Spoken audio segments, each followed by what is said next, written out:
ಜ್ಯೋತಿ ಮುಟ್ಟಿದ ಮತ್ತಿಯೆಲ್ಲ ಜ್ಯೋತಿಯ ಪೂಜೆಯ, ಸಾಗರವ ಮುಟ್ಟಿದ ನದಿಗಳೆಲ್ಲ ಸಾಗರವ ಪೂಜೆಯ, ಪ್ರಸಾದವ ಮುಟ್ಟಿದ ಪದಾರ್ಥಗಳೆಲ್ಲ ಪ್ರಸಾದವ ಪೂಜೆಯ, ಲಿಂಗವ ಮುಟ್ಟಿದ ಅಂಗವೆಲ್ಲ ಲಿಂಗವ ಪೂಜೆಯ. ಸಕಲೇಶ್ವರ ದೇವ, ನಿಮ್ಮ ಮುಟ್ಟಿದವರೆಲ್ಲ ನಿಮ್ಮಂತ ಪಣೆ. ಲಿಂಗೈಕ್ಯ ಮಲ್ಲಿಕಾರ್ಜುನ ಮಹಾಸ್ವಾಮಿಗಳವರ ಶಿವದೀಪೋತ್ಸವ ಹಾಗೂ ಗುಟ್ಟಿ ಬಿಡುಗಡೆಯ ಪವಿತ್ರ ಸಮಾರಂಭದಲ್ಲಿ ಉದ್ಘಾಟನೆ ನೆರವೇರಿಸುವ ಕನಕಪುರ ದೇವರ ಮಠದ ಪೂಜ್ಯ ಚನ್ನಬಸವ ಮಹಾಸ್ವಾಮಿಗಳವರಲ್ಲಿ ಇತನಿಗ ಉದ್ಭುತವಾದಂತಹ ಉಪನ್ಯಾಸವನ್ನು ನೀಡಿದ ಪೂಜ್ಯ ಶರಶ್ಚಂದ್ರ ಸ್ವಾಮಿಗಳವರಲ್ಲಿ ಈ ಎಲ್ಲ ಕಾರ್ಯಕ್ರಮಗಳನ್ನು ಆಯೋಜಿಸಿ ನಿಮ್ಮೆಲ್ಲರನ್ನ ಬರಮಾಡಿಕೊಂಡು ನಿಮ್ಮೆಲ್ಲರಿಗೆ ಒಂದು ತತ್ವ ನೀತಿ ಬೋಧನೆ ಮಾಡಬೇಕು ಅನ್ನುವಂತಹ ಹಿರಿಯ ಆಸೆಯನ್ನು ಇಟ್ಕೊಂಡು ಪ್ರತಿ ವರ್ಷವೂ ಕೂಡ ಶಿವದೀಪೋತ್ಸವ ಅನ್ನೋದೊಂದು ನೆಪ ಇವೆಲ್ಲ ಬರುವುದೇ ಮುಖ್ಯ ಅಂತ ಭಾವಿಸಿ ಈ ಕಾರ್ಯಕ್ರಮವನ್ನು ಆಯೋಜಿಸ್ತಾ ಇರುವಂತಹ ಈ ಮಠದ ನಂಜುಂಡ ಸ್ವಾಮಿಯವರಲ್ಲಿ ಹಾಗೂ ಉಳಿದ ಎಲ್ಲ ಪೂಜ್ಯ ಶ್ರೀಗಳನ್ನು ಶರಣ ಸಮರ್ಪಿಸುತ್ತಾ, ಹಿರಿಯರಾದ ಜನಸಾಮಾನ್ಯರ ವೈದ್ಯರಿಂದೇ ಖ್ಯಾತರಾಗಿರುವ ಯಾರೋ ಒಬ್ಬ ಐದು ರೂಪಾಯಿ ಒಯ್ದ್ರು ಅಂತ ಅವ್ರು ಎಲ್ಲ ಕಡೆ 2 ರೂಪಾಯಿ ಒಯ್ದ್ರು, 1 ರೂಪಾಯಿ ಒಯ್ದ್ರು, ಮಂಡ್ಯದಲ್ಲಿ 5 ರೂಪಾಯಿ ಒಯ್ದ್ರು ಅಂತವ್ರೆ ಶಂಕರಗೌಡರು ಅಂತ ಹೇಳಿ. ಹಂಗೆ ನಮ್ಮ ಬೆಂಗಳೂರಿನಲ್ಲಿ ಏನಾದರೂ ಒಬ್ಬ 5 ರೂಪಾಯಿ ವೈದ್ಯ, ಅದಕ್ಕಿಂತ ಕಡಿಮೆ ವೈದ್ಯ ಯಾರು ಇದನ್ನೇ ಶಂಕರನಿಗಪ್ಪನವರು ಅಂತಹ ಒಬ್ಬ ಹಿರಿಯ ಸೇವಾ ಜೀವಿಗಳಾದ ಶಂಕರಲಿಂಗಯ್ಯನವರೇ. ನಮ್ಮ ಸಮಾಜದ ಒಂದು ಹೆಮ್ಮೆ, ಒಬ್ರು ಮೇಯರ್ ಆದ್ರು, ಒಬ್ರು ಉಪಮೇಯರ್. ಅದನ್ನೆಲ್ಲ ಹೆಮ್ಮೆಯಿಂದ ಹೇಳ್ಕೊಡ್ಬೇಕಿಂತ ಬೆಂಗಳೂರು ಮಹಾನಗರದಲ್ಲಿ ಒಬ್ರು ಮೇಯರ್ ಆದ್ರಲ್ಲ ಅಂತಂದ್ರೆ ಒಂದು ಹೆಮ್ಮೆ ಪಡಬೇಕಾಗಿರುವಂತಹದ್ದು. ಹಾಗೆ ಮೇಯರ್ ಆಗಿ ಇವತ್ತಿಗೂ ಕೂಡ ಸಕ್ರಿಯವಾಗಿ ಕೆಲಸ ಮಾಡ್ತಾ ಇರುವಂತಹ ಗಂಗಾಂಬಿಕಾರವರೇ, ಉಪಮೇಯರ್ ಆಗಿ ಇವತ್ತಿಗೂ ಕೂಡ ಎಲ್ಲ ಜನ ಸಾಮಾನ್ಯರ ಮತ್ತು ಜನಾಧಿಕಾರಿಗಳ ಹಿರಿಯ ಒಡನಾಟವನ್ನು ಇಟ್ಕೊಂಡು ಇವತ್ತು ಅವ್ರು ಏನಾದರೂ ಆಗಿದ್ರೆ ಮನಸ್ಸು ಮಾಡಿದ್ರೆ ಜೊತೆಗೆ ಮಂತ್ರಿ ಆಗಬೇಕಾಗಿತ್ತು, ಇನ್ನೂ MLA ಆಗಿಲ್ಲ, ಆಗಬೇಕು ಅಂತ ಪ್ರಯತ್ನ ಪಡ್ತಾನೆ ಇದ್ದಾರೆ ಇರುವ ಪುಟ್ಟರಾಜರವರೇ. ಅದೇ ರೀತಿಯಲ್ಲಿ ಪುಟ್ಟರಾಜನ ಜೊತೆ ಪುಟ್ಟರಾಜನಷ್ಟೇ ಕೆಲಸ ಮಾಡಿಕೊಂಡು ಅದೇ ಸಾಧನೆಯನ್ನು ಮಾಡ್ತಾ ಇರುವಂತಹ ಮಲ್ಲಿಕಾರ್ಜುನರವರೇ. ಇದುವರೆಗೂ ನೀವು ಮಾತನಾಡಿದಂತಹ ರಾಜಭವನದಲ್ಲಿ ರಾಜರಾಗಿರುವ ನಮ್ಮೆಲ್ಲರಿಗೂ ರಾಜ ಅವರೇನೆ. ಯಾಕೆಂದ್ರೆ ರಾಜಭವನದವರಿಗೆ ಪ್ರವೇಶ ಬಿಡೋದಿಲ್ಲ ಅಷ್ಟು ಸುಲಭನಾಗಿ, ಇರುವೇನೆ ಬಿಡಲ್ಲ ಅಂತಾರಲ್ಲ ಹಂಗೆ. ಅವೇನೋ ಹೋದ್ರೆ ಆ ಕಡೆ ಬಿಡೋದಿಲ್ಲ, ಪಕ್ಕಕ್ಕೂ ಬಿಡಲ್ಲ. ನಿಮ್ಗೆ ಆ ರಸ್ತೆಗೆ ಹೋಗ್ಬೇಕಾದ್ರೆ ಕೇಳ್ಕೊಂಡೆ ಹೋಗ್ಬೇಕು ನೀವೆಲ್ಲ ಹೋಗ್ಬೇಕಾದ್ರೆ. ಅಂತ ಒಂದು ಬಿಗಿ ಭದ್ರತೆ ಇರುವಂತ ರಾಜಭವನಕ್ಕೆ ಏನಾದ್ರೂ ಪ್ರವೇಶ ಮಾಡಬೇಕು ಅಂದ್ರೆ ನಮ್ಮ ಪ್ರಭು ಶಂಕರ್ ಇದ್ದಾರೆ.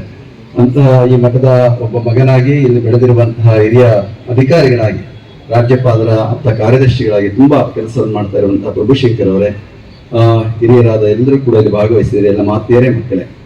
ಪ್ರತಿ ವರ್ಷ ನಮ್ಮ ಗುರುವಣ್ಣ ದೇವರ ಮಠದಲ್ಲಿ ಬಹಳ ಹಿಂದಿನಿಂದಲೂ ಕೂಡ ಶಿವದೀಪೋತ್ಸವನ ಆಚರಣೆ ಮಾಡ್ಕೊಂಡು ಬರ್ತಾ ಇದ್ದಾರೆ. ಎಲ್ಲರೂ ಕೂಡ ಬೇರೆ ಬೇರೆ ಕಾರ್ತಿಕ ಮಾಸದಲ್ಲಿ ದೀಪೋತ್ಸವನ ಮಾಡಿದ್ರೆ, ನಮ್ಮ ಇದು ಗುರುವಣ್ಣ ದೇವರ ಮಠದಲ್ಲಿ ಪ್ರತಿ ವರ್ಷ ವಿಶೇಷವಾಗಿ ಶಿವದೀಪೋತ್ಸವನ ಆಚರಿಸಿಕೊಂಡು ಬರುವಂತಹ ಒಂದು ಪದ್ಧತಿಯನ್ನ ಇಲ್ಲಿ ನಡೆಸ್ಕೊಂಡು ಬರ್ತಾ ಇರುವಂತದ್ದು ತಮ್ಮೆಲ್ಲರಿಗೂ ತಿಳಿದಿರುವಂತಹ ಸಂಗತಿ. ನಮ್ಮ ಕರ್ನಾಟಕದ ಸಂಸ್ಕೃತಿಯಲ್ಲಿ ಮಠಗಳು ಬಹಳ ಸೇವಾ ಕೇಂದ್ರಗಳಾಗಿ ನಡೆಸ್ಕೊಂಡು ಬರ್ತಾ ಇದ್ದಾರೆ. ಅದರಲ್ಲಿಯೂ ಕೂಡ ಬೆಂಗಳೂರಿನಲ್ಲಿ 63 ಮಠ ಇದು ಅಂತ ಹೇಳ್ತಾರೆ. ಇವತ್ತು 63 ಮಠದಲ್ಲಿ ಒಂದು 6-7 ಮಠನ ಇವತ್ತು ಗುರುತಿಸಬೇಕಾಗಿರುವಂತಹದ್ದು. ಆ 6-7 ಮಠದಲ್ಲಿ ಒಂದು ಗುರುತಿಸುವಂತಹ ಒಂದು ಮಠ ಅಂದ್ರೆ ನಮ್ಮ ಗುರುವಣ್ಣ ದೇವರ ಮಠ ಅಂತ ಹೇಳಬೇಕಾಗಿದೆ. ಇವತ್ತು ಗುರುವಣ್ಣ ದೇವರ ಮಠದಲ್ಲಿ ಕೂಡ ಬಹಳ ಹಿಂದಿನಿಂದ ಕೂಡ ಒಂದು ಸೇವೆ, ದಾಸೋಹ, ಆಶ್ರಯ ಈ ಮೂರನ್ನು ಕೂಡ ನಿರಂತರವಾಗಿ ಕೊಟ್ಕೊಂಡು ಬರ್ತಾ ಇದ್ದಾರೆ. ಆ ರೀತಿಯಲ್ಲಿ ಈ ಮಠ ಇವತ್ತು ಕೊಟ್ಕೊಂಡು ಬಂದಿದ್ದರಿಂದಾಗಿ ಇವತ್ತು ಅನೇಕ ದೂರದ ಊರುಗಳಲ್ಲಿಯೂ ಕೂಡ ಈ ಮಠವನ್ನ ಸ್ಮರಣೆ ಮಾಡಿಕೊಳ್ಳುವಂತಹ ಪೂಜ್ಯರ ಸೇವೆಯನ್ನು ಸ್ಮರಣೆ ಮಾಡಿಕೊಳ್ಳುವಂತಹ ಕೆಲಸವನ್ನ ನಿರಂತರವಾಗಿ ಮಾಡ್ಕೊಂಡು ಬರ್ತಾ ಇದ್ದಾರೆ. ಹಾಗೆಯೇ ನಾವು ಲಿಂಗೈಕ್ಯ ಮಲ್ಲಿಕಾರ್ಜುನ ಸ್ವಾಮಿಯವರನ್ನ ಸ್ಮರಣೆ ಮಾಡ್ಕೊಳ್ತಾ ಇದ್ದೀವಿ. ಬಹುಶಃ ಇಲ್ಲಿ ಬಂದಿರುವಂತಹ ಬಹುತೇಕ ಹಿರಿಯರನ್ನು ನೋಡ್ತಾ ಇದ್ರೆ ಅವರ ಶಿಷ್ಯರೇ ಜಾಸ್ತಿ ಇದ್ದಾರೆ. ನಂಜುಂಡ ಸ್ವಾಮಿ ಶಿಷ್ಯರಿಗೆ, ಗುರುಗಳ ಶಿಷ್ಯರಿಗಿಂತಲೂ ಈ ಮಲ್ಲಿಕಾರ್ಜುನ ಸ್ವಾಮಿ ಶಿಷ್ಯರೇ ಜಾಸ್ತಿ ಇದ್ದಾರೆ ಅಂತ ಹೇಳ್ಬೇಕಾಗಿದೆ. ಯಾಕೆಂದ್ರೆ ಅವ್ರ ಮೇಲೆ ಬಹಳ ಪ್ರೀತಿ ಇಟ್ಕೊಂಡಂತಹವರು, ಭಕ್ತರ ಬಗ್ಗೆ ಬಹಳ ಪ್ರೀತಿಯನ್ನು ಇಟ್ಕೊಂಡಂತಹ ಅವರು ಅಂದ್ರೆ ಮಲ್ಲಿಕಾರ್ಜುನ ಸ್ವಾಮಿಯವರು. ಅವರಲ್ಲಿ ಒಂದು ವಿಶೇಷ ಗುಣ ಏನಪ್ಪಾ ಅಂದ್ರೆ ಬಹಳ ಹೃದಯವಂತಿಕೆ ಇತ್ತು. ಮಾತಾಡೋರು ಆದ್ರೆ ಹೃದಯದಲ್ಲಿ ಇರ್ತಿರಲಿಲ್ಲ. ಇವತ್ತು ನಾವೇಗಿದ್ದೀವಿ ಅಂತಂದ್ರೆ ಮಾತು ಮೃದುವಾಗಿ ಆಡ್ತೀವಿ, ಹೃದಯ ಮಾತ್ರ ಬಹಳ ಕಠಿಣವಾಗಿ ಇಟ್ಕೊಳ್ತೀವಿ. ಅವ್ರ ಹಂಗಲ್ಲ, ಮಾತು ಮಾತ್ರ ಕಠಿಣವಾಗಿ ಆಡೋರು ಒಂದೊಂದ್ಸಾರಿ, ಆದ್ರೆ ಹೃದಯದಲ್ಲಿ ಮಾತ್ರ ಒಂದಿಷ್ಟು ಕಲ್ಮಶ ಇಟ್ಕೊಳ್ತಾ ಇರಲಿಲ್ಲ. ಆ ರೀತಿಯ ಒಂದು ಹೃದಯವಂತಿಕೆಯ ಪ್ರೀತಿಯನ್ನು ಇಟ್ಕೊಳ್ತಾ ಇದ್ವಿ. ಬೇರೆ ಒಂದು ಪ್ರಸಾದ ಮಾಡ್ಬೇಕಾದ್ರೆ ನಾವು ಒಬ್ಬರೇ ತಿನ್ಬೇಕು ಅಂತಿರ್ಲಿಲ್ಲ. ಎಲ್ಲಾದ್ರೂ ಪ್ರವಾಸ ಮಾಡ್ಬೇಕು ಅಂದ್ರೆ ಒಬ್ಬರೇ ಹೋಗ್ತಿರ್ಲಿಲ್ಲ. ಭಕ್ತರನ್ನ, ಸ್ವಾಮಿಗಳನ್ನ ಕರ್ಕೊಂಡು ಜೊತೆ ಎಲ್ಲಾರನ್ನ ಕರ್ಕೊಂಡು ಹೋಗುವಂತ ಒಂದು ವಿಶೇಷ ಗುಣ ಅವರಲ್ಲಿ ಇತ್ತು. ಹಾಗೆ ಅಂತಹ ಬಂದಂತವ್ರಿಗೆ ಆರೈಕೆ ಮಾಡುವಂತಹದ್ದು ಇವತ್ತು ಏನು ಜಂಗಮ ಸೇವೆ ಮಾಡ್ತಾ ಇದ್ದಾರೆ ಅಂತ ಹೇಳಿ ಶರಶ್ಚಂದ್ರ ಸ್ವಾಮಿಗಳು ಹೇಳಿದ್ರಲ್ಲ, ಹಾಗೆ ಹಿಂದೆಯೂ ಕೂಡ ಮಲ್ಲಿಕಾರ್ಜುನ ಸ್ವಾಮಿಗಳವರು ಕೂಡ ಯಾರೇ ಸ್ವಾಮಿಗಳು ಬರಲಿ, ಭಕ್ತರು ಬರಲಿ, ಆ ಒಂದು ಸೇವಾ ಕಾರ್ಯವನ್ನ ಅವರು ನಿರಂತರವಾಗಿ ನಡೆಸ್ಕೊಂಡು ಬರ್ತಾ ಇದೆ. ಅವರಲ್ಲಿ ಮತ್ತೊಂದು ವಿಶೇಷ ಗುಣ ಏನಪ್ಪಾ ಅಂದ್ರೆ ಒಂದು ಪೂಜಾ ನಿಷ್ಠೆ ಇತ್ತು ಅವರಿಗೆ. ಏನು ಬಸವಣ್ಣವ್ರು ಹೇಳಿದಾಗೆ ಪೂಜೆ ಯಾವಾಗ ಮಾಡಬೇಕಪ್ಪ ಅಂತಂದ್ರೆ ಸುಪ್ರಭಾತ ಸಮಯದಲ್ಲಿ ಪೂಜೆ ಮಾಡಬೇಕು, ಹೊತ್ತಾರೆ ಎದ್ದು ಪೂಜೆ ಮಾಡಬೇಕು ಅನ್ನುವಂತಹ ಮಾತಿದೆಯಲ್ಲ, ಅದರಂತೆ ಮಲ್ಲಿಕಾರ್ಜುನ ಸ್ವಾಮಿಗಳವರು ಲಿಂಗ ಪೂಜಾ ನಿಷ್ಠೆಯನ್ನು ಬಹಳ ಚೆನ್ನಾಗಿ ಇಟ್ಕೊಂಡಿದ್ರು. ಅವರು ಬೆಳಿಗ್ಗೆ ಪೂಜೆ ಮಾತ್ರ ಬೆಳಗಿನ ಜಾವ ಎಲ್ಲೇ ಹೋಗಿ ಬರಲಿ, ಎಷ್ಟೊತ್ತಿಗೆ ಬರಲಿ, ರಾತ್ರಿ 12 ಗಂಟೆ 1 ಗಂಟೆಗೆ ಬಂದರೂ ಕೂಡ ಬೆಳಗ್ಗೆ 5 ಗಂಟೆಗೆ ಎದ್ದು 4:15 ಎದ್ದು ಪೂಜೆಯನ್ನು ಮಾಡುವಂತ ಆಚಾರವನ್ನು ಇಟ್ಕೊಂಡಂತಹವರು ಪೂಜ್ಯ ಮಲ್ಲಿಕಾರ್ಜುನ ಸ್ವಾಮಿಗಳವರು. ಅಂತಹ ಒಂದು ವಿಶೇಷ ಗುಣವನ್ನ ಇಟ್ಕೊಂಡಂತಹ ಪೂಜ್ಯ ಲಿಂಗೈಕ್ಯ ಮಲ್ಲಿಕಾರ್ಜುನ ಸ್ವಾಮಿಗಳವರ ಸಂಸ್ಮರಣೆ ಕಾರ್ಯಕ್ರಮವನ್ನ ಇವತ್ತು ಭಕ್ತಿ ಶ್ರದ್ಧೆಯಿಂದ, ಏಕೆಂದ್ರೆ ಶಿಷ್ಯನಿಗೆ ಗುರುವೇ ಆಧಾರ ಆಗಿರುವಂತಹದ್ದು. ಶಿಷ್ಯನೆಂಬವನಕ್ಕೆ ಗುರುವೇ ಅನ್ನುವಂತ ವಸಂತನವನ ಅಂತ ಹೇಳ್ತಾರೆ. ಹಂಗೆ ಅವರ ಪಾಲಿನ ಗುರುವಾಗಿರುವಂತಹ ಅವರು ಅಂತಹ ಮಲ್ಲಿಕಾರ್ಜುನ ಮಹಾಸ್ವಾಮಿಗಳವರ ಸಂಸ್ಮರಣೆ ಪವಿತ್ರ ಕಾರ್ಯ ಅಂದ್ರೆ ಸ್ವಾಮಿಗಳಿಗಷ್ಟೇ ಅಲ್ಲ, ಭಕ್ತರಿಗೆ ಒಂದು ಪ್ರೀತಿಯಾಗಿರುವಂತಹದ್ದು. ಭಕ್ತರ ಮೇಲೆ ಅಪಾರವಾದ ಪ್ರೀತಿಯನ್ನು ಇಟ್ಕೊಂಡಂತಹ ಅವರು ಮಲ್ಲಿಕಾರ್ಜುನ ಮಹಾಸ್ವಾಮಿಗಳವರಾಗಿದ್ದಂತಹ ಅವರ ಒಂದು ಸ್ಮರಣೆಯ ಜೊತೆಯಲ್ಲಿ ಇಲ್ಲಿಯ ಒಂದು ಗ್ರಂಥವನ್ನು ಬಿಡುಗಡೆ ಮಾಡಿದ್ದಾರೆ. ಈ ಮಠದ ಪರಂಪರೆಯಲ್ಲಿ ನೋಡಿ, ಲಿಂಗೈಕ್ಯ ನಂಜುಂಡ ಮಹಾಸ್ವಾಮಿಗಳವರು ಹಿಂದೆ ಎಂಥ ಘನ ವಿದ್ವಾಂಸರಾಗಿದ್ರು ಅನ್ನೋದಕ್ಕೆ ಅವರು ಪ್ರಕಟ ಮಾಡಿರುವಂತಹ ಗ್ರಂಥಗಳೇ ಸಾಕ್ಷಿಯಾಗಿರುವಂತಹದ್ದು. ಅವರು ಉಭಯ ಭಾಷಾ ಕೋವಿದರಾಗಿದ್ದಂತಹ ಕನ್ನಡ ಮತ್ತು ಸಂಸ್ಕೃತ ಎರಡು ಭಾಷೆಯಲ್ಲೂ ಕೂಡ ಅಖಂಡವಾದಂತಹ ಒಂದು ಪಾಂಡಿತ್ಯವನ್ನ ಪಡ್ಕೊಂಡಂತಹ ಅವರು ಪೂಜ್ಯ ಲಿಂಗೈಕ್ಯ ನಂಜುಂಡ ಸ್ವಾಮಿಗಳವರು. ಅವರು ರಚಿಸಿರುವ ಗ್ರಂಥಗಳು ಇವತ್ತು 12 ಅಥವಾ 13-14 ಗ್ರಂಥಗಳನ್ನ ರಚನೆ ಮಾಡಿರ್ಬೋದು ಅವರು. ಇವರ ಕೈಗೆ ಸಿಕ್ಕಿರುವಂತಹದ್ದು ಈಗ 4ನೇ ಗ್ರಂಥ ಬಿಡುಗಡೆ ಆಗ್ತಾ ಇದೆ. ಇನ್ನು 2-3 ಗ್ರಂಥ ಮುಂದಿನ ವರ್ಷಗಳಲ್ಲಿ ಬಿಡುಗಡೆ ಮಾಡುವಂತಹವರಿದ್ದಾರೆ. ಅವ್ರಿಗೊಂದು ಸಂಕಲ್ಪ ಏನಪ್ಪಾ ಅಂದ್ರೆ, ಈ ಮಠದ ಆಸ್ತಿ ಬೇರೆ ಇದಕ್ಕಿಂತಲೂ ಕೂಡ ಈ ಧರ್ಮದಕ್ಕೆ ಕೊಟ್ಟಿರುವಂತಹ ಆಸ್ತಿ ಇದೆಯಲ್ಲ, ಅದೇ ದೊಡ್ಡ ಆಸ್ತಿ ಅಂತೇಳಿ ಭಾವಿಸ್ಕೊಂಡವರು ಅದಕ್ಕೆ ಬಹಳ ಒತ್ತು ಕೊಡುವಂತ ಕೆಲಸವನ್ನು ಮಾಡ್ಕೊಂಡು ಬರ್ತಾ ಇದ್ದಾರೆ. ಇವತ್ತು ನೋಡಿ, ಅವರು ಅವಾಗ ಇವತ್ತು ಬಿಡುಗಡೆ ಆಗಿರುವಂತಹ ಒಂದು ಕೃತಿ ಅಂದ್ರೆ 108 ವರ್ಷ 117 ವರ್ಷದ ಹಿಂದೆ ಪ್ರಕಟ ಆಗಿರುವಂತಹ ಕೃತಿಯನ್ನ ಇವತ್ತು ಅದನ್ನು ಹುಡುಕಿ ಅದನ್ನ ಲೋಕಾರ್ಪಣೆ ಮಾಡಿ ಪ್ರಕಟ ಮಾಡುವಂತ ಕೆಲಸವನ್ನ ನಂಜುಂಡ ಸ್ವಾಮಿ ಮಾಡ್ತಾ ಇದ್ದಾರೆ. ಅಂದ್ರೆ ಅವರಿಗೆ ಅವರ ಆಸಕ್ತಿ ಏನಿದೆಯಪ್ಪ ಅಂತಂದ್ರೆ, ನಮ್ಮ ಮಠದ ಪರಂಪರೆಯಲ್ಲಿ ಬಂದಂತಹ ಕೃತಿಗಳನ್ನ, ಈ ಧಾರ್ಮಿಕವಾದಂತಹ ಕೃತಿಗಳನ್ನ ಜನಸಾಮಾನ್ಯರಿಗೆ ತಲುಪಿಸಬೇಕು, ಅದನ್ನು ಉಳಿಸ್ಬೇಕು, ನಿಜವಾದಂತಹ ಸಂಪತ್ತು ನಮ್ಮ ಮಠದ ಸಂಪತ್ತು ಅದು ಅಂತೇಳಿ ಭಾವಿಸಿ ಅದನ್ನ ಪ್ರಕಟ ಮಾಡುವಂತ ಕೆಲಸವನ್ನ ಅವ್ರು ಮಾಡ್ಕೊಂಡು ಬರ್ತಾ ಇದ್ದಾರೆ. ಏಕೆಂತಂದ್ರೆ ಇವತ್ತು ಬೆಳಕಿನ ಹಬ್ಬವನ್ನ ಆಚರಣೆ ಮಾಡ್ತಾ ಇದ್ದೀವಿ. ಇವತ್ತು ಶಿವದೀಪೋತ್ಸವ ಅಂತೇಳಿ ಕರೀತಾರೆ, ಇನ್ನೊಬ್ಬರು ವಿಷ್ಣು ದೀಪೋತ್ಸವ ಅಂತ ಕರೀತಾರೆ, ಯಾವುದೋ ದೀಪವನ್ನು ಕರೀತಾರೆ, ಮಣ್ಣಿನ ದೀಪನೋ, ಹಿತ್ತಾಳೆ ದೀಪನೋ, ಚಿನ್ನದ ದೀಪನೋ ಯಾವುದೋ ಒಂದು ಹಚ್ಚಿರಿ. ಆದ್ರೆ ಅಲ್ಲಿ ದೀಪ ಮುಖ್ಯ ಅಲ್ಲ, ಆ ದೀಪದಲ್ಲಿ ಕೊಡುವಂತ ಬೆಳಕು ಮುಖ್ಯ ಆಗಿರುವಂತಹದ್ದು. ಆ ಬೆಳಕಿದ್ದಾಗ ಮಾತ್ರ ಅದಕ್ಕೆ ಬೆಲೆ ಬರುವಂತ ಕೆಲಸ ಆಗ್ತದೆ. ದೀಪ ಯಾವುದಾನಾಗಲಿ, ಮಣ್ಣಿನ ದೀಪ ಆದ್ರೂ ಕೂಡ ಅದಕ್ಕೆ ಮಹತ್ವ ಇರ್ತದೆ. ಒಂದು ಸಣ್ಣ ಮಣ್ಣಿನ ದೀಪ ಎಷ್ಟು ದೊಡ್ಡ ಕೆಲಸವನ್ನು ಮಾಡ್ತದೆ ಅಂತಂದ್ರೆ, ಎಷ್ಟೋ ವರ್ಷಗಳ ಕಾಲ ಇರುವಂತಹ ಕತ್ತಲೆಯನ್ನ ಕಳೆಯುವಂತಹ ಶಕ್ತಿ ಒಂದು ಸಣ್ಣ ಮಣ್ಣಿನ ದೀಪಕ್ಕೆ ಇರುವಂತಹದ್ದು. ನೀವೆಲ್ಲ ಕೇಳಿದರೆ ರವೀಂದ್ರನಾಥ್ ಟ್ಯಾಗೋರ್ ಅವರ ಜೀವನದಲ್ಲಿ ಒಂದು ಘಟನೆ ಯಾವುದಾಗ್ತದೆ, ಸೂರ್ಯ ಮುಳುಗ್ತಾ ಇದ್ದಂತೆ. ಸೂರ್ಯ ಮುಳುಗ್ತಾ ಇರಬೇಕಾದ್ರೆ ಏನ್ ನನ್ನ ಕೆಲಸ ಯಾರು ಮಾಡ್ತಾರೆ, ನಾನು ಮುಳುಗೋಗ್ಬಿಡ್ತೀನಿ, ಕತ್ತಲೆ ಆಗ್ಬಿಡುತ್ತೆ ಪ್ರಪಂಚಕ್ಕೆಲ್ಲ ಅಂತ ಹೇಳಿ ಅನ್ಕೊಂತ ಇದ್ದಂತೆ. ಒಂದು ಮಣ್ಣಿನ ಹಣತೆ ಬಂತಂತೆ. ಮಣ್ಣಿನ ಹಣತೆ ಬಂದು, ಸೂರ್ಯ ನಿನ್ನ ಮುಳುಗೆ ಏನ್ ಬೇಕಾ ತೊಂದರೆ ಇಲ್ಲ, ನಾನು ಬೆಳಗ್ತೀನಿ ಅಂತ. ನಿನ್ ಕೈಲಿ ಆಗಲ್ಲ, ನಿನ್ನಷ್ಟು ಬೆಳಗಾಕಾಗಲ್ಲ, ನನ್ನ ಕೈಲಾದಷ್ಟು ಅದು ಬೆಳಗ್ತೀನಿ ಅಂತ ಹೇಳಿ ದೀಪ ಆ ಸೂರ್ಯನಿಗೆ ಹೇಳ್ತಂತೆ. ಹಾಗೆ ಇವತ್ತು ಮನುಷ್ಯ ಯಾವತ್ತು ದೀಪದಂಗೆ ಬೆಳಗಬೇಕು, ಬದುಕಬೇಕು ಅನ್ನೋದಕ್ಕೆ ಇವತ್ತು ಬೆಳಕು ಇವತ್ತು ಆಶ್ರಯ ಆಗಿರುವಂತಹದ್ದು. ಹಾಗೆ ಇವತ್ತು ಬೆಳಕು ಯಾವ್ದಪ್ಪ ಅಂದ್ರೆ ಕೇವಲ ಎಣ್ಣೆ ಬತ್ತಿಯ ದೀಪ ಅಲ್ಲ, ಅರಿವು ಆಚಾರದ ದೀಪವನ್ನು ಕೂಡ ನಾವು ಹೆಚ್ಚಿಸಿಕೊಳ್ಬೇಕು ಅನ್ನುವಂತಹ ಕಾರಣದಿಂದಾಗಿ ಆ ಜ್ಞಾನದ ಬೆಳಕನ್ನ ನಾವು ತುಂಬಿಕೊಳ್ಬೇಕು ಅನ್ನುವಂಥದ್ದು ಅತ್ಯಂತ ಮುಖ್ಯವಾಗಿರುವಂತಹ ಸಂಗತಿಯಾಗಿರುವಂತಹದ್ದು. ಏಕೆಂತಂದ್ರೆ ಈ ಗ್ರಂಥಗಳಿದೆಯಲ್ಲ, ಉತ್ತಮವಾದಂತಹ ಗ್ರಂಥಗಳು, ಆ ಗ್ರಂಥಗಳು ಯಾವತ್ತೂ ಕೂಡ ಗುರು, ಒಂದು ಬೆಳಕು, ಒಂದು ದೇವರು ಅಂತ ಹೇಳಿ ಭಾವಿಸಬೇಕಾಗಿರುವಂತಹದ್ದು. ಈ ಗ್ರಂಥಗಳಲ್ಲಿ ಕೂಡ ಒಬ್ಬ ವಿದ್ವಾಂಸರು ಹೇಳ್ತಾ ಇದ್ರು, ಕೆಲವು ಗ್ರಂಥಗಳನ್ನ ಏನಪ್ಪಾ ಅಂತಂದ್ರೆ ಮುಟ್ಟಿ ಕೈ ತೊಳ್ಕೋಬೇಕಂತ, ಮುಟ್ಬಿಟ್ರೆ ಕೈ ತೊಳ್ಕೊಬೇಕು ಅಂತ ಗ್ರಂಥಗಳು ಬೇಕಾದಷ್ಟು ಇರ್ತದೆ. ಆದ್ರೆ ಕೆಲವು ಗ್ರಂಥಗಳಿರ್ತವೆ ಕೈ ತೊಳೆದುಕೊಂಡು ಮುಟ್ಟುವಂತಹ ಗ್ರಂಥಗಳು ಬಹಳ ಕಡಿಮೆ ಇರ್ತವೆ. ಹಾಗೆ ಕೈ ತೊಳೆದುಕೊಂಡು ಮುಟ್ಟುವಂತಹ ಗ್ರಂಥಗಳಲ್ಲಿ ಇಂತಹ ಗ್ರಂಥಗಳು ಮುಖ್ಯವಾಗಿರುವಂತಹದ್ದು ಅಂತೇಳಿ ಭಾವಿಸಬೇಕಾಗಿರುವಂತಹದ್ದು. ಶಿವರಾಜ್ ಪಾಟೀಲ್ ಅವರು ಮೊನ್ನೆ ಒಂದು ಗ್ರಂಥ ಬಿಡುಗಡೆ ಮಾತನಾಡಿದ್ರು. ಇನ್ನೂ ಮುಂದುವರೆದು ಹೇಳ್ಬೇಕಪ್ಪ ಅಂತಂದ್ರೆ, ಕೈ ತೊಳೆದು ಪೂಜೆ ಮುಗಿಸಿ ಪೂಜೆ ಓದಬೇಕು ಅನ್ನುವಂತಹ ಭಾವನೆಯ ಮಾತುಗಳನ್ನು ಹೇಳ್ತಾ ಇದ್ರು. ಹಾಗೆ ಅಂತಹ ಉತ್ತಮ ಧಾರ್ಮಿಕವಾದಂತಹ ಗ್ರಂಥವನ್ನ ಇವತ್ತಿನ ಪ್ರಕಟ ಮಾಡಿರುವಂತಹದ್ದು ಅತ್ಯಂತ ಸ್ಮರಣೀಯವಾಗಿರುವಂತಹದ್ದು.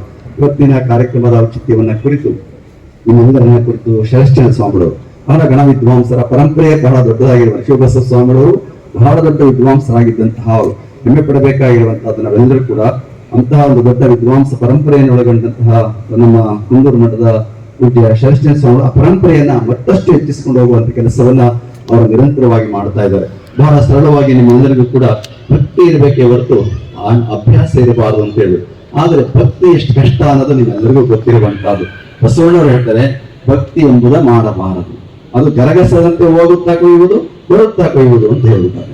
ಅದಕ್ಕೆ ನಾವೇನ್ ಮಾಡ್ಬಿಟ್ಟಿದೀವಿ, ಕಷ್ಟ ಆಗ್ತದೆ ಅಂತೇಳಿ ಭಕ್ತಿನ ದೂರ ಇಟ್ಬಿಟ್ಟಿದೀವಿ. ಆವಾಹನೆ ಆ ಭಕ್ತಿ ದೂರ ಇಟ್ಬಿಟ್ಟು ಅಭ್ಯಾಸನೇ ಜಾಸ್ತಿ ಮಾಡುವಂತ ಪ್ರಯತ್ನವನ್ನು ಮಾಡ್ತೀವಿ. ಆದ್ರೆ ಭಗವಂತನಿಗೆ ಪ್ರಿಯವಾಗುವಂತಹದ್ದು ಯಾವುದಪ್ಪ ಅಂದ್ರೆ ಭಕ್ತಿ ಪ್ರಿಯ ನಮ್ಮ ಕೂಡಲ ಸಂಗಮ ದೇವ. ಮೆಚ್ಚಿದೆನೆಂದರೆ ಸಲೆಮಾರು ಹೋದನೆಂದರೆ ಧರ್ಮವನ್ನಲ್ಲಾಡಿಸಿ ನೋಡುವೆ ನೀನು, ಮನವನ್ನಲ್ಲಾಡಿಸಿ ನೋಡುವೆ ನೀನು, ಧನವನ್ನಲ್ಲಾಡಿಸಿ ನೋಡುವೆ ನೀನು. ಇವೆಲ್ಲ ಕಂಡದಿದ್ದರೆ ಭಕ್ತಿ ಕಂಪಿತ ನಮ್ಮ ಕೂಡಲ ಸಂಗಮ ದೇವ ಅಂತ ಹೇಳಿ.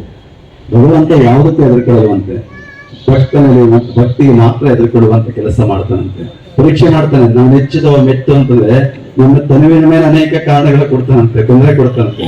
ಮನದ ಮೇಲೆ ಕೊಡ್ತಾನೆ, ಧನದ ಮೇಲೆ ಕೊಡ್ತಾನೆ, ಇದೆಲ್ಲ ಪ್ರಾಣದ ಮೇಲೆ ಕೊಡ್ತಾನೆ. ಆದ್ರೆ ಯಾವಕ್ಕೆ ಹೊಂದಿದ್ದರೆ ಅವಾಗ ಭಗವಂತ ಭಕ್ತಿ ಕಂಪಿತ ಕೂಡಲ ಸಂಗಮ ದೇವ ಅಂತ ಹೇಳಿದ್ದಾರೆ. ಆದರೆ ಭಕ್ತಿ ಏನು, ಬಹಳ ಸರಳವಾಗಿ ನಮ್ಮ ಯಜಮಾನಶಿವರು ಹೇಳಿದ್ದಾರೆ, ಆವ ಕಾಲದಳು ಆವ ದೇಶದಳು ಒಡೆವರಿಯ ದತಿಮವತೆ ಆವ ಪರಿಯಲ್ಲಿ ತನ್ನ ಮೇಲಿರುವಂತೆ ಗುರು ದೇವತೆ ಇರುವ ಅನುರಾಗವಿಲ್ಲದೆ ಭಕ್ತಿ ಅಂತ ಹೇಳಿದ್ರು. ಅಂದ್ರೆ ನಾವು ಎಲ್ಲೇ ಇರ್ಲಿ, ಯಾವ ದೇಶದಲ್ಲಿ ಇರ್ಲಿ, ಎಲ್ಲೇ ಹೋಗ್ಲಿ, ನಾವು ಏನ್ ಪ್ರೀತಿ ಮಾಡ್ತೀವಪ್ಪ, ನಮ್ಮ ದೇಹವನ್ನ ಪ್ರೀತಿ ಮಾಡ್ತೀವಂತೆ, ನಮ್ಮ ದೇಹವನ್ನ ಚೆನ್ನಾಗಿಟ್ಕೋಬೇಕು ಅಂತ ಭಾವಿಸ್ತೀವಂತೆ. ಈ ಪ್ರೇಮ, ಈ ಒಲವು, ಈ ಪ್ರೀತಿಯನ್ನ ಗುರುವಿನಲ್ಲಿ ಮತ್ತು ದೇವನಲ್ಲಿ ಇಟ್ಟಾಗ ಅದನ್ನ ಭಕ್ತಿ ಅಂತೇಳಿ ಕರೆಸ್ಕೊಳ್ಳೋದಕ್ಕೆ ಸಾಧ್ಯ ಆಗುವಂತಹದ್ದನ್ನು ಮಾತನ್ನ ಅವರು ಸರಳವಾಗಿ ಹೇಳಿರುವಂತಹ ಅವರು ಇವತ್ತಂತಹ ಭಕ್ತಿಯ ಭಾವನೆಗಳನ್ನ ಇವತ್ತು ನಾವೆಲ್ಲ ತುಂಬಿಕೊಳ್ಳಬೇಕಾಗಿರುವಂತಹದ್ದು. ಅಂತಹ ಭಕ್ತಿಯ ಭಾವನೆಗಳು ನಮ್ಮೆಲ್ಲ ಬರಬೇಕು ಅನ್ನುವಂತಹ ಕಾರಣದಿಂದಾಗಿಯೇ ಪೂಜ್ಯ ನಂಜುಂಡ ಸ್ವಾಮಿಯವರು ಈ ಕಾರ್ಯಕ್ರಮವನ್ನ ಪ್ರತಿ ವರ್ಷವೂ ಕೂಡ ಹಮ್ಮಿಕೊಂಡು ಬರ್ತಾ ಇದ್ದಾರೆ. ಇವರ ಜೊತೆ ಇವತ್ತು ಪಾಗು ಹಳಕಟ್ಟಿಯವರ ಒಂದು ಸಣ್ಣ ಕೃತಿಯನ್ನು ಬಿಡುಗಡೆ ಮಾಡಿದ್ದಾರೆ. ನಿಜವಾಗ್ಲೂ ಕೂಡ ಪಾಗು ಹಳಕಟ್ಟಿಯವರೇನು ಹಿಂದೆ ಹೋಗಿದ್ರೆ ನಮಗೆ ವಚನ ಸಾಹಿತ್ಯ ಸಿಗ್ತಾ ಇರಲಿಲ್ಲ. ಇವತ್ತು ನಮ್ಮ ಕನ್ನಡದ ವೇದ ಸಾಹಿತ್ಯವಾಗಿರುವಂತಹ, ಶ್ರೇಷ್ಠ ಸಾಹಿತ್ಯವಾಗಿರುವಂತಹ ಮತ್ತು ಕನ್ನಡ ವಚನ ಸಾಹಿತ್ಯವಿಲ್ಲದಿದ್ದರೆ ಕನ್ನಡ ಸಾಹಿತ್ಯವೇ ಶೂನ್ಯ ಅನ್ನುವಂತಹ ಸ್ಥಿತಿಯಲ್ಲಿರುವಂತಹ ಸ್ಥಿತಿ ಇದೆ. ಇವತ್ತು ವಚನ ಸಾಹಿತ್ಯವನ್ನ ಸಂಶೋಧಿಸಿ ಪ್ರಕಟಿಸಿ ನಮಗೆಲ್ಲ ಪ್ರಕಟ ಮಾಡಿರುವಂತಹ ಒಬ್ಬ ದೊಡ್ಡ ಏಕೈಕ ಸ್ಮರಣೀಯ ವ್ಯಕ್ತಿ ಅಂತಂದ್ರೆ ಪಾಗು ಹಳಕಟ್ಟಿಯವರು ಅಂತ ಹೇಳಬೇಕಾಗಿದೆ. ನಾವಿವತ್ತು ಶರಣರನ್ನ ಎಷ್ಟು ನೆನೆಸ್ಕೊಳ್ತೀವಿಯೋ ಪಾಗು ಹಳಕಟ್ಟಿಯವರನ್ನ ನೆನೆಸ್ಕೊಳ್ಳೇಬೇಕಾಗಿರುವಂತಹ, ಅವ್ರು ನೆನೆಸ್ಕೊಳ್ಳದೆ ಹೋದ್ರೆ ಅದು ಅಪೂರ್ಣ ಆಗುವಂತ ಕೆಲಸ ಆಗ್ತದೆ.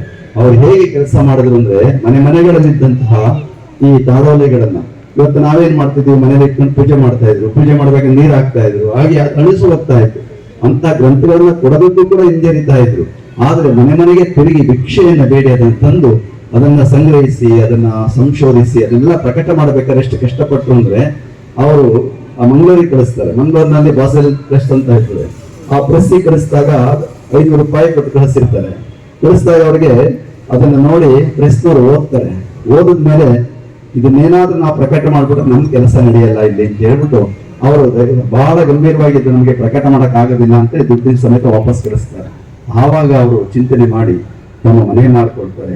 ಎಲ್ಲವನ್ನ ಮಾಡಿಕೊಂಡು ಹಿತಚಿಂತಕ ಅನ್ನುವಂತಹ ಒಂದು ಮುದ್ರಣಾಲಯವನ್ನು ಸ್ಥಾಪನೆ ಮಾಡಿ ಅವರು ವಚನಗಳನ್ನ ಪ್ರಕಟ ಮಾಡುವಂತ ಕೆಲಸವನ್ನ ಮಾಡಿರುವಂತಹ ಒಬ್ಬ ವ್ಯಕ್ತಿ ಅಂತಂದ್ರೆ ಪಾಗು ಹಳಕಟ್ಟಿ ಅಂತ ಹೇಳಬೇಕಾಗಿರುವಂತಹ ಸ್ಮರಣೀಯರಾಗಿರುವಂತಹ ಅವರ ಯಾವತ್ತೂ ಕೂಡ ಅವರಲ್ಲಿ ಎಷ್ಟು ದೊಡ್ಡತನ ಇತ್ತು ಅಂದ್ರೆ, ಎಷ್ಟು ಕಷ್ಟಪಟ್ಟು ಅಂದ್ರೆ ಅವರಿಗೆ ಧಾರವಾಡ ವಿಶ್ವವಿದ್ಯಾಲಯ ಡಾಕ್ಟರೇಟ್ ಕೊಡ್ತಂತೆ.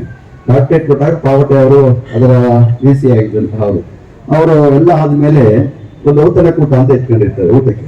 ಆದ್ರೆ ಇವರೊಂದು ಕೆಂಪು ಕೈ ಕೋಟ್ ಹಾಕೊಂಡಿರ್ತಾರೆ, ಸೆಕೆ ಇರ್ತದೆ. ಅದು ತುಂಬಾ ಸೆಕೆ ಕಾಲ ಇದ್ದಾಗ ಅವರ ಸರ್ ಕೋಟ್ ತೆಗೀರಿ, ಆರಾಮಾಗಿ ಕೂತ್ಕೊಂಡು ಊಟ ಮಾಡಬಹುದು ಅಂತಂದ್ರೆ ಅವಾಗ ಬಹಳ ವಿನಯವಾಗಿ ಹೇಳಿದಂತೆ, ಕೋಟೆನ ತೆಗಿಬೋದು ಆದ್ರೆ ಒಳ ಅಂಗಿಯಲ್ಲಿ ಅರ್ಧೋಗ್ಬಿಟ್ಟಿದೆ, ತೆಗಿಯಕ್ಕಾಗೋದಿಲ್ಲ, ನಮ್ಗೆ ಗೌರವ ಮುಖ್ಯ, ಅವಮಾನ ಆಗುತ್ತೆ ಅಂತ ಹೇಳಿ ಕೋಟು ತೆಗೆಯೋದಿಲ್ಲಪ್ಪ ಅಂತೇಳಿ ಹಾಗೆ ಊಟ ಮಾಡಿದ್ರೆ ಪರವಾಗಿಲ್ಲ ಅಂತ ಹೇಳಿದಂತೆ.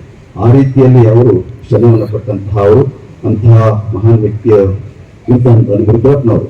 ಬಹಳ ರುದ್ರಪ್ಪ ಇಲ್ಲೇ ಕುಳಿತಿದ್ದಾರೆ.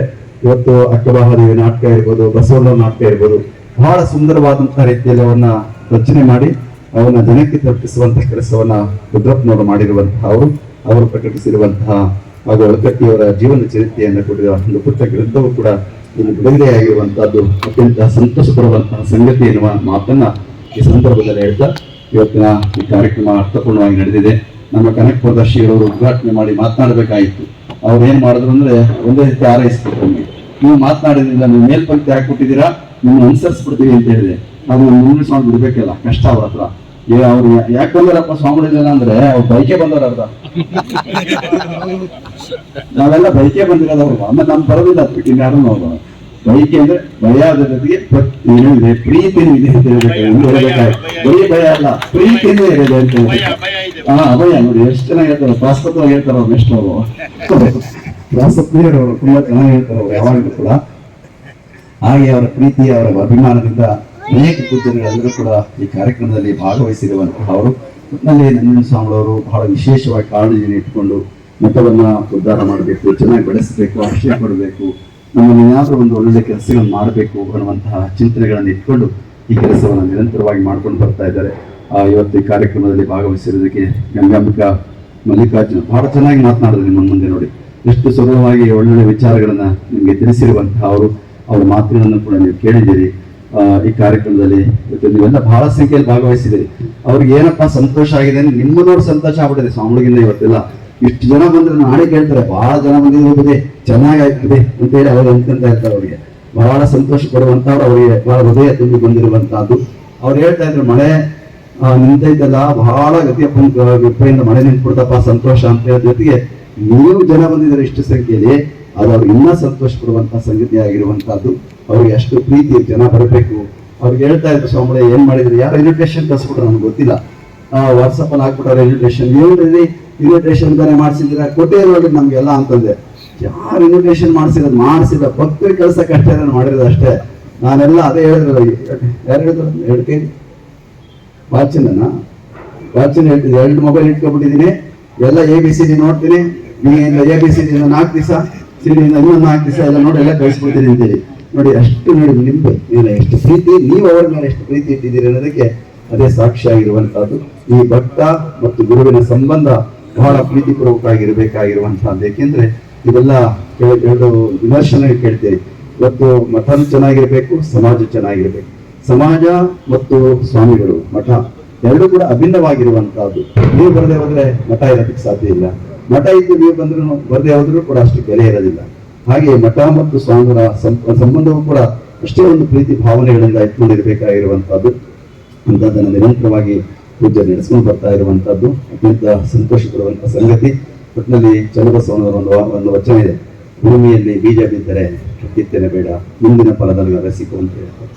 ಹಚ್ಚದ ದೀಪ ಕೆಟ್ಟಿದ್ದೇನೆ ಬೇಡ, ಮುಂದಿನ ದೀಪ್ತಿಯೊಳಗೆ ಬೆಳಕಿನೊಳಗೆ ಅರಸಿಕೊ.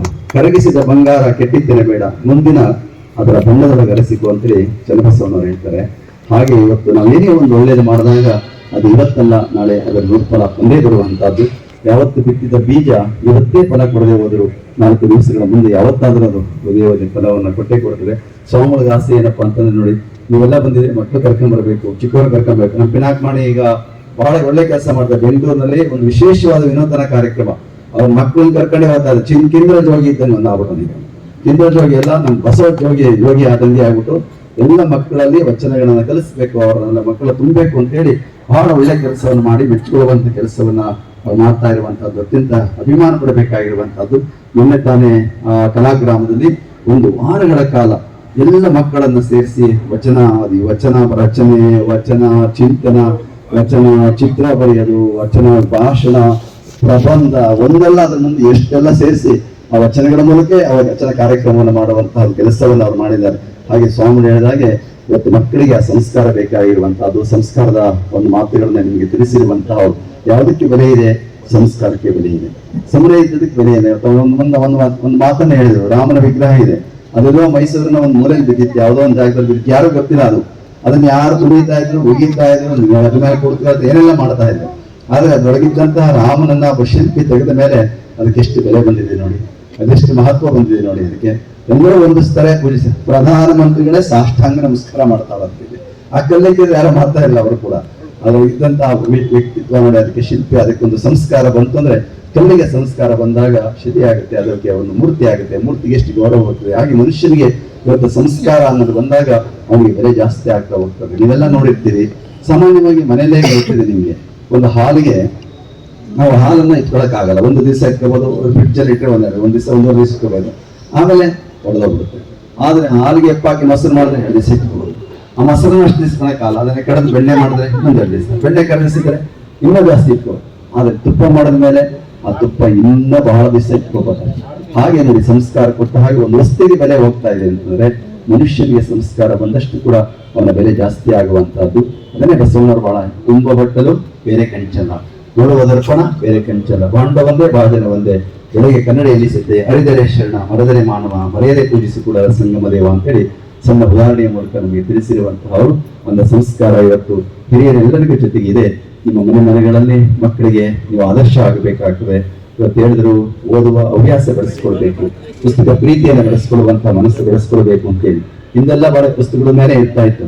ಇವತ್ತೆಲ್ಲ ಪುಸ್ತಕ ಬಿಟ್ಬಿಟ್ಟೆಲ್ಲ ನಾವೆಲ್ಲ ಮೊಬೈಲ್ ಜಾಸ್ತಿ ಆಗುತ್ತಿದೆ. ಇದೆಲ್ಲ ಅದು ನಮಗೆ ನಾವು ಕಡಿಮೆ ಮಾಡ್ಕೊಳ್ಬೇಕಾಗಿರುವಂತ, ನಾವು ನಿಯಂತ್ರಣ ಮಾಡ್ಕೊಳ್ಬೇಕಾಗಿರುವಂತಹದ್ದು, ನಮ್ಮನ್ನೇ ನಾವು ನೋಡಿಕೊಳ್ಳೋದನ್ನ ಬಿಡಿಸ್ಕೊಳ್ಳುವಂತ ಪ್ರಯತ್ನವನ್ನು ನಿರಂತರವಾಗಿ ಮಾಡಬೇಕಾಗಿರುವಂತಹದ್ದು ನಮ್ಮಿಂದ ಕರ್ತವ್ಯ. ಇವತ್ತು ಮಕ್ಕಳ ಮುಂದೆ ಇವತ್ತು ನೀವಿರುವಂತಹ ಸಂದರ್ಭದಲ್ಲಿ ನೀವು ಮೊಬೈಲ್ ಇಟ್ಕೊಂಡಾಗ ಮಕ್ಕಳಿಗೆ ಬೇಡ ಅಂತ ಹೇಳಕ್ ಆಗೋದಿಲ್ಲ ನಮಗೆ.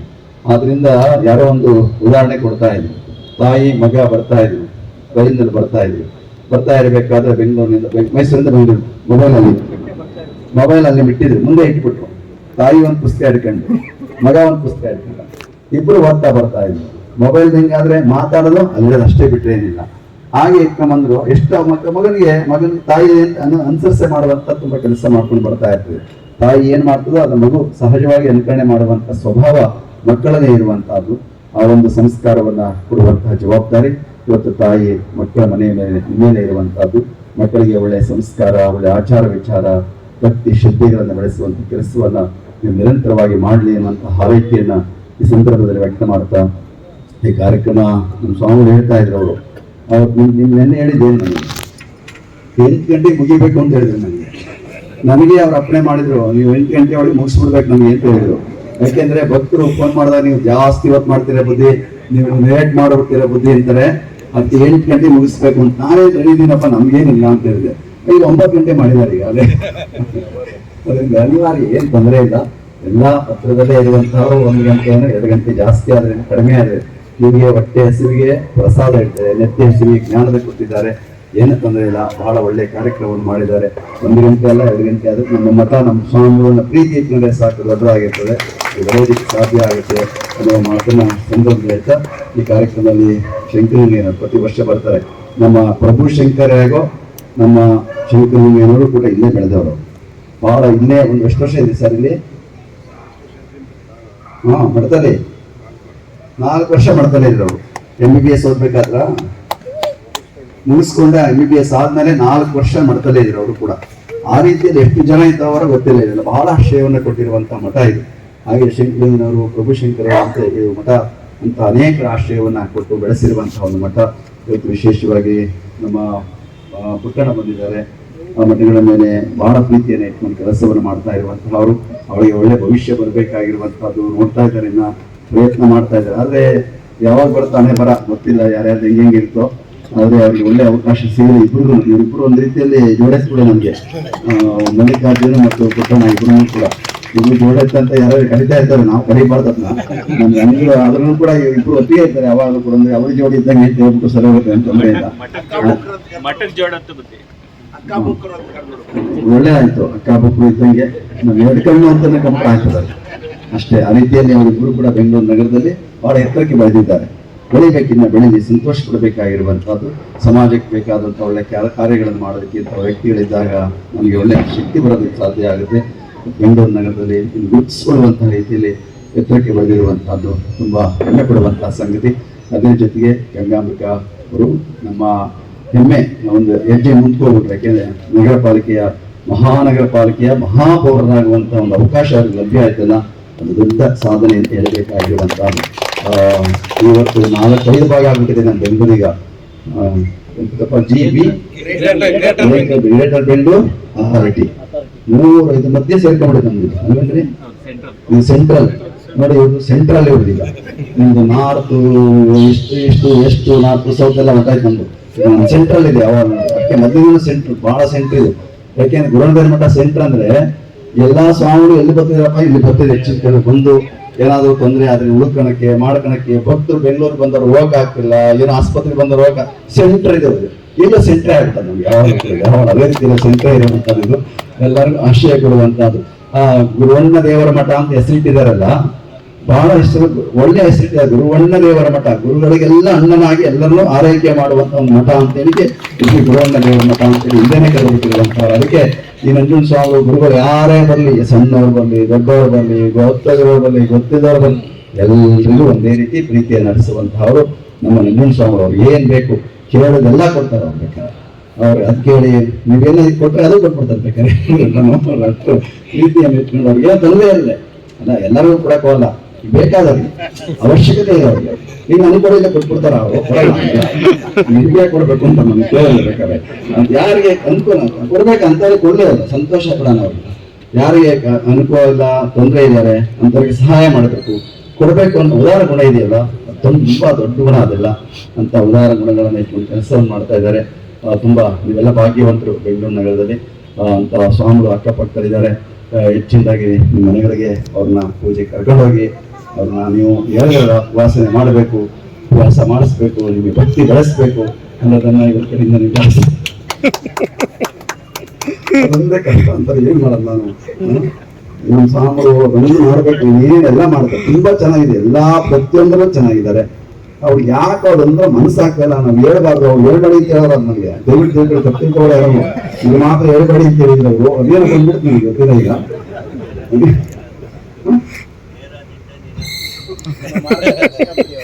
ಮಾರ್ಗದರ್ಶನ ನೀವು ಯಾರು ಅನ್ಯತಾ ಭಾವಿಸ್ಬೇಡಿ ಅವ್ರನ್ನ. ಪಾಪ ಅವ್ರಿಗೆ ಏನೋ ಸಂಕೋಚ ಬರೋದಕ್ಕೆ ಜಾಸ್ತಿ ಇತ್ತು. ಮನೆಗಳಿಗೆ ಹೋಗ್ಬೇಕು ಅಂದ್ರೆ, ಪೂಜೆ ಹೋಗ್ಬೇಕು ಅಂದ್ರೆ ಏನೋ ಒಂಥರ ಸಂಕೋಚ ಇದೆ. ಸೋಪಿಸ್ತಾರೆ, ಅವೆಲ್ಲ ಬಿಡ್ತಾರೆ. ಇವೆಲ್ಲ ಸಮಾಜ ಸೇವೆ ಜಾಸ್ತಿ ಮಾಡಬೇಕು ಅನ್ನೋ ಭಾವನೆ ಜಾಸ್ತಿ ಆಗಿರೋದ್ರಿಂದ ಮುಂದಿನ ದಿವಸಗಳಲ್ಲಿ ನಿಮ್ಮ ಮನೆಗಳಿಗೆ ಬರ್ತಾರೆ. ಭಕ್ತಿ ಭಾವನೆಗಳನ್ನು ಬೆಳೆಸೋದಕ್ಕೆ ಆ ಕೆಲಸಕ್ಕೆ ನಿರಂತರವಾಗಿ ಇರ್ತಾರೆ. ಅದಕ್ಕೆ ಯಾವಾಗಲೂ ಇರ್ತಾರೆ ಅನ್ನೋ ಮಾತನ್ನ ಸಂದರ್ಭ ಹೇಳ್ತಾ ಎಲ್ಲ ಪೂಜೆಗಳು ಅಷ್ಟೇ ಪ್ರೀತಿಯಿಂದ ಕರೆದವ್ರು ಯಾರು ನಿಂತಿದ್ದರಿಂದ ಕರಿಬೇಕಾಯ್ತು. ಯಾಕೋ ಕಡಿಮೆ ಕರೆದವ್ರಿಗೂ ಇನ್ನು ಹೆಚ್ಚೇ ಕರಿಬೇಕಾಯ್ತು. ಯಾರ್ಯಾರು ಅವರೆಲ್ಲರೂ ಕೂಡ ಪೂಜೆಗಳು ಬಂದಿದ್ರು ನೋಡಿ. ಅವ್ರು ಹೊರಗಿನಿಂದ ಬಂದವ್ರನ್ನ ಕರೆದಿಲ್ಲ, ಅವ್ರನ್ನ ಆರೆ ಬಂದಿದ್ದಾರೆ. ಅವರು ಬಂದ್ಬಿಟ್ಟು ಹೇಳ್ತಾರೆ ಕರೆದವ್ರನ್ನ ಅಂತ ಹೇಳ್ತಾರೆ. ನೀವೇ ಬಂದಿದ್ದೀರಿ ಅಂತ ನನಗೂ ಹೇಳ್ಬಿಡ್ತಾರ. ಅವರನ್ನೇ ಅಂತ ಸ್ವಾಮಿ ಅವ್ರು ಒಂಥರ ಬಹಳ ಮಾತಿನ ಚಾಕು ಚಕ್ಯತೆಯಲ್ಲಿ ಇರುವಂತಹವ್ರು ಅಂದ್ರೆ ಕಲ್ಮಠ ಅಂತ. ವಾಟ್ಸಪ್ ಅಲ್ಲಿ ನೋಡಿದ್ರಂತೆ ಕರೆದವರಂತ ಬಂದವರು. ಅದು ಅದೇ ಕರೆಯದೇ ಬರುವವನೇ ದೇವರು. ನಿಜವಾಗ್ಲು ಕರೆಸ್ಕೊಂಬರುವವನಲ್ಲ ಅವನು. ಕರೆಯದೇ ಯಾರು ಬರ್ತಾರೆ ಅವರೇ ನಿಮ್ಮ ದೇವರು ಅಂತ. ಸ್ವಯಂ ಆಗತ್ತೋ ಅತಿಥಿ ಅಂತೆ, ಸ್ವಯಂ ಆಗತ್ತೋ ಅತಿಥಿ ಅಂತ. ಈ ಮಠಕ್ಕೆ ಯಾವಾಗ ಬಂದರೂ ಸ್ವಾಗತನೇ ಇರ್ತದೆ ಕಲ್ಮಠದಿಂದ ಸ್ವಾಮಿಗೆ. ಆ ರೀತಿಯಲ್ಲೆಲ್ಲ ಪೂಜ್ಯರುಗಳು ಆಗಮಿಸಿರುವಂತ ತುಂಬ ಸಂತೋಷ. ಭಕ್ತರು ನೀವೆಲ್ಲ ಬಹಳ ಭಾವನೆಯಿಂದ, ಭಕ್ತಿಯಿಂದ, ಶ್ರದ್ಧೆಯಿಂದ ಬಂದಿದ್ದೀರಿ. ಇದೇ ಭಕ್ತಿ ಭಾವನೆ ಶ್ರದ್ಧೆ ಇಟ್ಕೊಳ್ಳಿ. ನೀನು ಸ್ವಾಮಿಗಳು ಹೇಳ್ತಿದ್ದೆ ಮುಂದ್ ವರ್ಷಕ್ಕೆ ಜಾಗ ಸಾರಲ್ಲ, ಪಕ್ಕಕ್ಕೆ ಹೋಗೋಣ ಅಂತ ಹೇಳ್ತಿದ್ದೆ. ಮುಂದ್ ವರ್ಷಕ್ಕೆ ನೀವೆಲ್ಲರೂ ಇನ್ನೂ ಜಾಸ್ತಿ ಸಂಖ್ಯೆ ಬರಬೇಕು. ಯಾರಿಗೆ ಅವರು ಬೇಗ ಬರ್ಬೇಕಂತ ನೀವು 6 ಗಂಟೆಗೆ ದಯವಿಟ್ಟು ಬಂದ್ಬಿಡಿ. 6 ಗಂಟೆಯಿಂದ 8 ಗಂಟೆ ಮುಗಿಸೋಣ. ಇನ್ನೂ ಜಾಸ್ತಿ ಕಾರ್ಯಕ್ರಮ ಮಾಡ್ತಾರಂತೆ. ನಿಮ್ಗೆ ಏನ್ ಬೇಕೋ ಎಲ್ಲ ಕೊಡಿಸ್ತಾರೆ, ಅವರೆಲ್ಲನೂ ವ್ಯವಸ್ಥೆ ಮಾಡ್ತಾರೆ. ಇನ್ನು ಸಾಲದಿಲ್ಲ, ಪಕ್ಕಕ್ಕೆ ಹೋಗೋಣ. ವಿಶಾಲವಾಗಿ ಜಾಗ ಇದೆ, ಅವರೂ ಹೃದಯ ವಿಶಾಲ ಇದೆ, ಕಾರ್ಯವೂ ವಿಶಾಲವಾಗ್ತದೆ. ಅದಕ್ಕೆ ನೀವೆಲ್ಲ ಸಿದ್ಧವಾಗಿ ಮುಂದರ್ಷಕ್ಕೆ ನೀವು ಯಾವತ್ತೂ ತಪ್ಪಿಸ್ಕೊಂಬೇಡಿ. ಶಿವದೀಪೋತ್ಸವ ಅಂದ್ರೆ ಗುರುವಣ್ಣ ದೇವರ ಮಠದಲ್ಲಿ ಕಾರ್ಯಕ್ರಮ ಅಂತ ಭಾವಿಸ್ಕೊಂಡು ಅವರ ವಾಟ್ಸಪ್ ಅಲ್ಲಿ ಹಾಕಂಗಿಲ್ಲ, ಕರೆಯಂಗಿಲ್ಲ. ಆ ರೀತಿ ಪ್ರೀತಿಯಿಂದ ನೀವೆಲ್ಲರೂ ಕೂಡ ಬರಬೇಕು. ಯಾಕೆಂದ್ರೆ ಕೂಡಲ ಸಂಗನ ಶರಣರ ಬರವಣಿಗೆ ಪ್ರಾಣಜೀವಾಳವಯ್ಯ, ಭಕ್ತರ ಬರವಣಿಗೆ ಪ್ರಾಣಜೀವಾಳವಯ್ಯ ಅಂತ ಹೇಳಿ ಗುರುವಣ್ಣ ಮಾಡ್ತಾರೆ, ಯಾವಾಗ ಭಾವಿಸ್ತಾರೆ. ಇವೆಲ್ಲ ಆ ರೀತಿಯಲ್ಲಿ ಭಕ್ತಿ ಭಾವನೆಯಿಂದ ಮುಂದಿನ ವರ್ಷ 6 ಗಂಟೆಗೆ ಬನ್ನಿ. ನೀವು 6 ಗಂಟೆ ಲೊಕೇಶನ್ ಹಾಕಿದ್ರೆ ಸರಿಯಾಗಿ ಪ್ರಾರಂಭ ಮಾಡಬೇಕು. ನಿಮಗೆ ಇವತ್ತು ಕೊನಾಕ್ ಮನೆಗೆ ಆಡಕ್ಕೂ ಕೊಟ್ಟಿಲ್ಲ, ಹೆಚ್ಚಿಗೆ ಲೇಟ್ ಆಗ್ಬಿಟ್ಟು ನನಗೆ ಪಾಪ ಬಂದು ಇನ್ನೆರಡು ಟೈಮಿಂದ ನಮಗೆ ಅರ್ಚನೆ ಆಡೋದು ಚೆನ್ನಾಗಿ ಅವರೆಲ್ಲ ಕೇಶಂಪುರ ಅವರೆಲ್ಲರೂ ಕೂಡ ಅವ್ರಿಗೆ ಇನ್ನೂ ಅವಕಾಶ ಕೊಡಬೇಕು. ಮುಂದಿನ ವರ್ಷ ವಿಶೇಷವಾಗಿ ಮಾಡ್ತಾರೆ. ಈ ವರ್ಷ ಇದ್ದೇ ಇರ್ತದೆ. ನಿಮ್ಗೆ ಯಾವಾಗಲೂ ಕೂಡ ಇದೇ ರೀತಿಯಲ್ಲಿ ಭಕ್ತಿ ಭಾವನೆಯಿಂದ ನೀವೆಲ್ಲರೂ ಬರಲಿ ಅಂತ ಹಾರೈಸ್ತಾ ನೀವೆಲ್ಲರೂ ಶುಭ ಮಾತು ಮುಗಿಸ್ತಾರೆ.